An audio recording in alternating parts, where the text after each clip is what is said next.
Yeah, today I'm joined by Grant Dawson, who returns to action, UFC 302, facing Joe Solecki. Grant, always a pleasure, my man. How things with you today? I'm good, man. Thanks for having me on the show. No, the pleasure's all mine. I checked your records, and this will be your first fight in front of fans post-COVID. You've kind of been stuck in that Apex setting for quite a while now. So what are your emotions heading back to the fans and to a full arena? Man, I'm really excited about fighting in front of a crowd again. I've always been like, it doesn't matter, I want to be the best in the world, not the best in front of a crowd or not the best in the Apex. Mm. So I think both have their pros and cons. One of the pros of fighting in the Apex is you can hear your coaches. I know where everything is. The Performance Institute makes everything so much easier, the weight cut so much easier, but it's a little bit easier to kind of start slow and be a little flat footed at first because you don't have that energy, you don't have that. Mm. It almost feels like a bad sparring session when you first get into Mm. the Apex, and so you got to kind of. It takes around to get going. I don't think that's going to be the case with fans. I think me and Joe Solecki are going to meet each other in the middle and see who the better grappler is right away. Feel like there's certain fighters who are more suited to fight in the Apex and some fighters who are less suited than fight in the Apex. I give you the best example of a fighter who shouldn't be in the Apex is Clay Guida. He's just to me the perfect example of someone who should fight in front of fans. But then when I look at your style, your very technical ground specialist style, I feel like you might be more suited to the quieter room and obviously being able to get that advice off your coaches. So when you look at your style and your skill set, do you feel like you're more or less suited to fighting in that Apex setting? Well, I mean, I haven't fought in front of a crowd since 2019, Mm. so I guess we'll see. Mm. Is the real answer? I think that the energy is. I think that we can't really judge what my performance is going to be off this next fight because I think I'm going to be so hyped up. I'm coming off of a loss, so I really want to get that one back, and it'll be the first time in front of fans. I think you're going to see a very, very exciting and high pace fight, even if there is grappling involved. I think it's going to be very high paced more so than normal because of the circumstances both Joe Solecki and I are coming off of. 100%. I keep seeing your Instagram, other people's Instagram. It feels like the four horsemen of that ATT lightweight room. Yourself, Dustin, Mateus Gamrot, and Dakota Bush all out there getting the work in. What has the room been like in the vibe? Because obviously there's your crazy big fight in this card, and then obviously Dustin's title fight. Yeah, it's been outstanding. There's a guy you left out is Arman Sarukian. He's been helping me get ready. I helped him get ready for Charles, and he's been helping me also get ready for Joe. So it's literally killers on top of killers. There's no easy rounds. Dakota Bush is probably one of the guys with the lowest credentials in that room, and he's still hanging with everybody. He's still submitting people. He's riding people. He's got some of the best ride in the sport. If he gets the takedown, it's hard to get that dude off of you. So, which is what we're expecting from Joe Solecki. So it's literally just the perfect room to have against the perfect opponent. I know that obviously Dustin is a friend and a training partner. I'm sure you're rooting for him in this fight, but I always think it's interesting to see a top contender such as yourself fight on the undercard where the title in your division will be up for grabs later on in the night. Is it almost extra motivation to fight on that card because that is the ultimate goal and the title fight will take place 4 or 5 hours after your fight? Yeah, it's. I think there's two really cool things that have come from this fight. Is one, I've gotten to really be a part of Dustin's camp and kind of see what a championship fighter does to prepare for a fight. What a guy that's going in there against the number one pound for pound fighter. Uh, how he prepares and does. And the second thing is too is like that I'm gonna get to see that fight week. I'm gonna get to see I'm gonna get that taste of like fighting in the main event for a belt without actually having to do it. Because somebody I care about, somebody that I'm friends with is fighting. I'm gonna have those nerves. And man, we all know he's got a tall task ahead of him. So it's going to make it even that much more incredible once he pulls off this win and we go home 2-0 with ATT. Yeah, 100%. Well, turning the conversation back to your fight and the fight at hand, give me your scouting report on your next opponent, Joe Solecki. What do you think he does well? And where do you think are areas you're looking to exploit? Yeah, man, I think we're very similar. I think that we're pretty much the same fighter. I think he's got a little bit better jujitsu off of his back than I do, and I think I've got a little bit better wrestling. I would say that our striking is I don't want to say even because he's a little bit more heavy hooks. I'm a little bit more straight punches. But I think when we get in there, we both have the same idea. Let's get this to the ground. Let's take less damage and put on more damage. So I really think that this is going to be a grappler's delight. But I would not put any type of stipulation that this is only going to be a grappling fight on this card. This is going to be a full MMA fight. I will grapple, absolutely. So will he. But we're going to do everything. I was just about to ask that because how many times do we see a matchup between two grapplers or two wrestlers? Think Usman Covington, for example, and they strike it out for the best part of that fight. Is there any chance that this turns into a 15-minute or shorter kickboxing match? The only way that happens is if he can stuff all 100 of my takedown attempts in that 15 minutes, and I just don't see that happening. Is this a case of you perhaps have the advantage in the wrestling and he maybe has the advantage in the jiu-jitsu? Do you see it in those terms, or is it not as black and white as them? I would agree. I think that in a wrestling match, I would beat him pretty easily. I think that in a jiu-jitsu match, I don't think he would beat me in a jiu-jitsu match, but I think it would be way more competitive. And I could see him beating me in a jiu-jitsu match. I could fathom that happening in a jiu-jitsu match. So I definitely agree with what you're saying, but I think that the biggest difference between me and Joe Solecki is Joe Solecki puts a lot of emphasis on sport jiu-jitsu and competing in sport jiu-jitsu, where I put more emphasis on MMA grappling. I think he wants to be a really, really good jiu-jitsu guy, and I want to be a really, really good MMA fighter.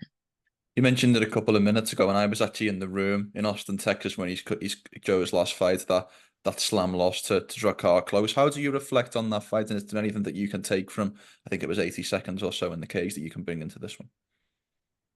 Yeah, no, I don't think that the knockout has anything to do. Like, I think it was a freak situation. And man, he lasted 60 seconds. I lasted 33 seconds in my last fight. So I'm not judging him on getting, losing to a really good fighter. I'm sure he's not judging me on losing to a really good fighter. I think we're both taking each other very seriously. I expect the best Joe Solecki. I just don't think it's going to be good enough.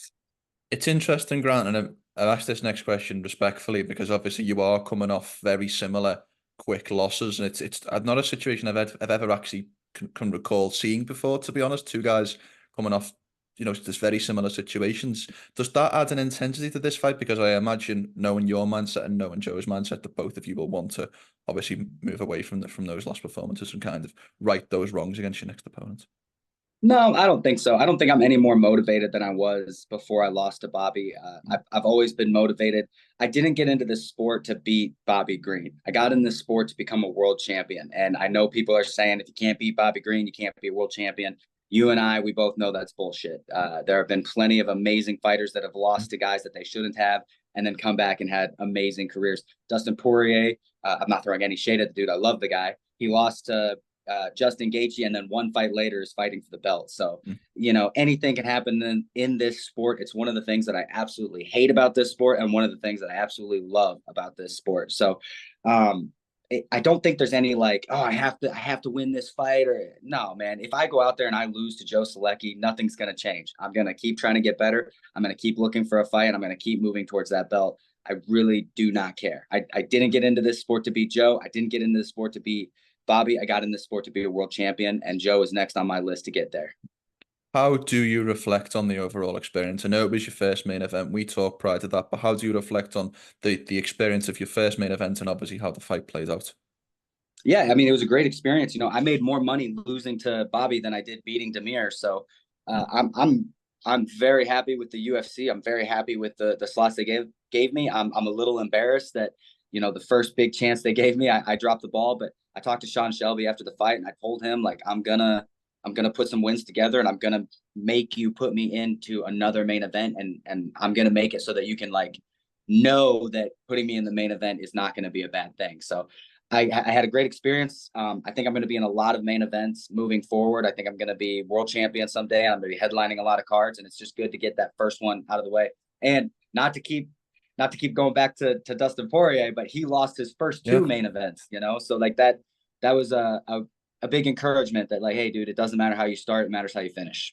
Well, I was just about to say that because two of the examples I think about guys, taking a couple of losses in their career that maybe they shouldn't have and then going on to have great success. It's obviously Dustin. And then, of course, another guy in the ATT room, Jorge Masvidal. has double-digit losses and then reinvents himself in 2019. So was there a particular person that you leaned on, or a particular advice that you gained from a teammate or a coach to kind of to move forward from that situation? Yeah, I think the biggest thing was I think the biggest thing was my coach Mike Brown. He really kind of sat me down and was like, this doesn't mean, I asked, I was like, hey man, like, what do we do wrong? What can we do better? And he's like, bro, like, what can you take from 30 seconds? Like, it wasn't really like he made a call, you made a call, he made the right call, you made the wrong call. Like, what could we do to go back and change that? It's not like you got the crap beat out of you for 25 minutes and we've got this glaring hole in our game. I have done sparring more, so I usually spar twice a week in camp. I've bumped that up to 3 times. Not hard. We're not trying to kill each other. We're just to see the punches, to make sure I'm moving the head, to see where I'm good at. Okay, can I punch here and not get hit? Can I move here and not get hit? I think that's helped out a lot, but really leaning on guys at ATT and just knowing, man, I'm not stupid. I know how good this game is. I know how tough everybody is.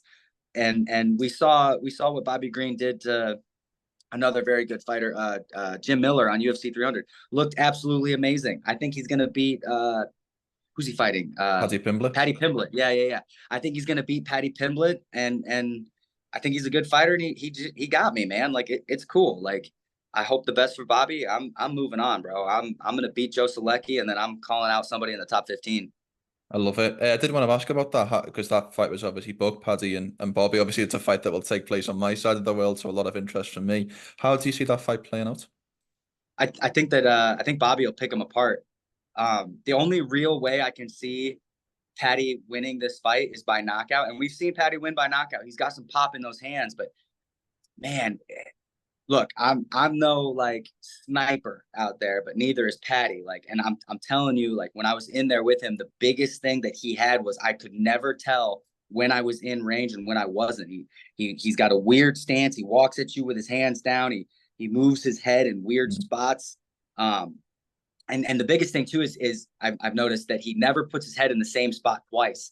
And that's what got me is I went in and I threw an overhand and he moved his head back and I hit him right in the chest. And I was like, okay, he's going to move his head back and I'm going to loop and I'm going to aim for the back of his head this time.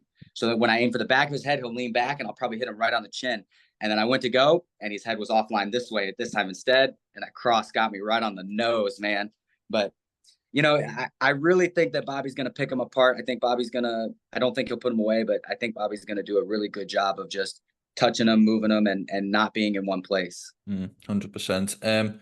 What's on the line, or what's to gain from this fight, in your opinion, Grant? I mean, you're coming off that loss, so there's an element of just getting back on the horse and getting back to winning ways. But I did notice you lost your top 15 ranking after your last fight. I was quite surprised, all the good work you've done in one fight, and now you're at the top 15. So is the goal after this to get back in the rankings?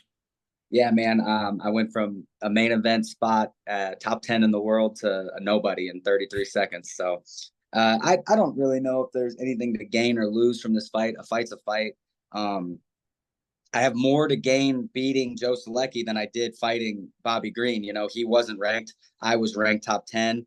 I had nothing to gain in that fight. He had everything to gain, and I came up short and he came up big. So, we'll see. If I go out there and I put on a really, really good performance, I could see them putting me back in the top 15. But even if they don't, that's cool. Like I want to fight Jalen Turner. I want to fight any of these guys that are in the top 15 that don't train at American Top Team. For me, I think the biggest message that I can give to Sean Shelby after this fight is going to be, if they don't train at American Top Team, the answer is yes. So that's really the mindset right now. No looking past Joe, but we got a belt to win, man. Yeah, 100%. Who's been the guy, speaking of ATT, who's been the guy for you mimicking Joe Solecki, and who's been the guy for Dustin mimicking Islam Makhachev? Because I imagine when I look at your style, there's a certain element of Islam's game that might translate. Have you been being that kind of Islam mimic for Dustin? Yeah, I've been helping Dustin, but yeah, I've gone with Dustin like a couple of times. We've drilled together, we rolled together a bunch. We sparred together 2 or 3 times in this camp. But mainly the guys I'm going with are higher level grapplers, guys that, not that Dustin isn't a high level grappler, but he doesn't want to grapple. He wants to box, and he's got his own thing going on. So I've been working with Francis Marshall a lot. He's been in the gym. Really good wrestler. Dude's got a crazy good blast double. Been working with Dakota.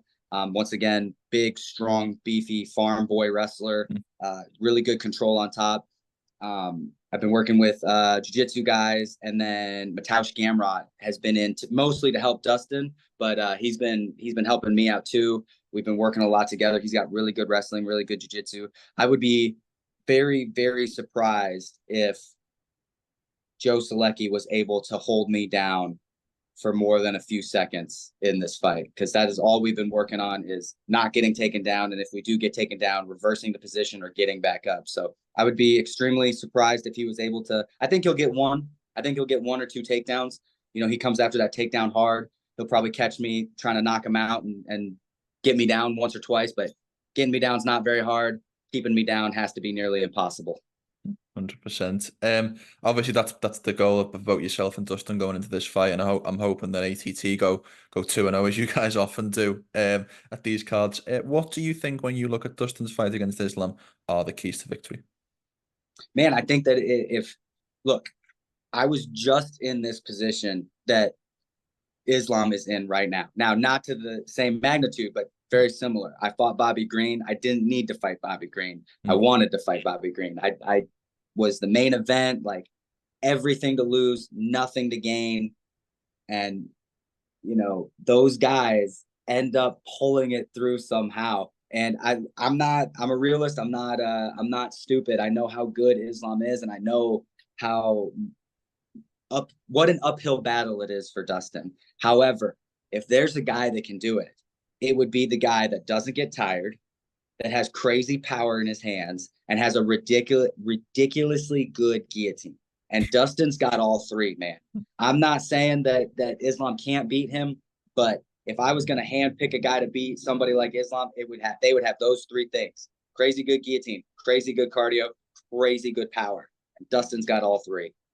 It's interesting that it's become like this kind of, not a meme, but this kind of like joke online about Dustin going for the gilly. Have you ever been put in that? And if so, what is the actual squeeze like? Oh, it's insane. He subbed me a couple of times with the guillotine. Like it's absolutely ridiculous. There's one time in his last camp, I was helping him, and he caught me in a guillotine, and he caught both my arms like tied to my chest, so I couldn't even like tap. And I thought I was gonna go out, and I was able to like tap with I rolled to my back and tapped with my knee before I went out. But he's got a crazy good squeeze. And the nice thing is like that thing's a machine gun, man. Like he might not be the most accurate with it, but he's gonna hit you. And he's 0 for like 15 or 26 or something like that. This is gonna be the one. He's gonna have one guillotine finish, and it's gonna be Islam fucking Makhachev. That would be unbelievable. I know that certainly in UFC run, I know that the most common submission of yours has been that rear naked, but maybe excluding that, one is your favorite submission attempt?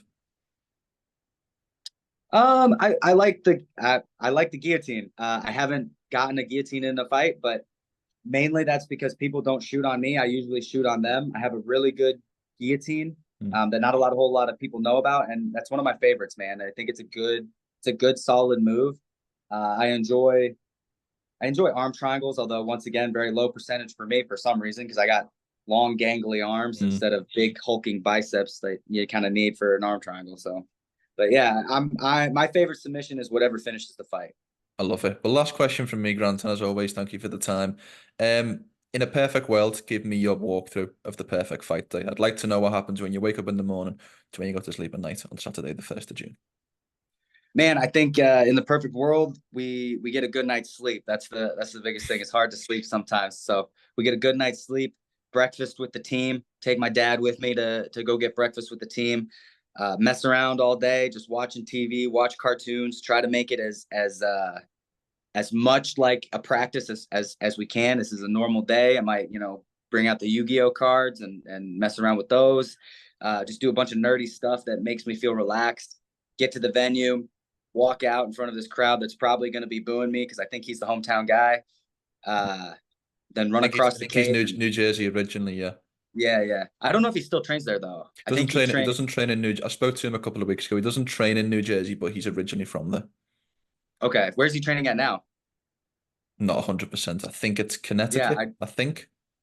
right? It's like a yeah. I don't even know, but yeah, go run across the cage at him, take him down, beat his face in, go home and order all the pizza we can because we're in New Jersey. We're getting pizza, baby. I love it. Well, Grant, always a pleasure to catch up, my man. Even better to see you booked to fight again. Wish you the safe and great rest of training camp, and obviously a good luck for Saturday night. I appreciate it, man. Thank you.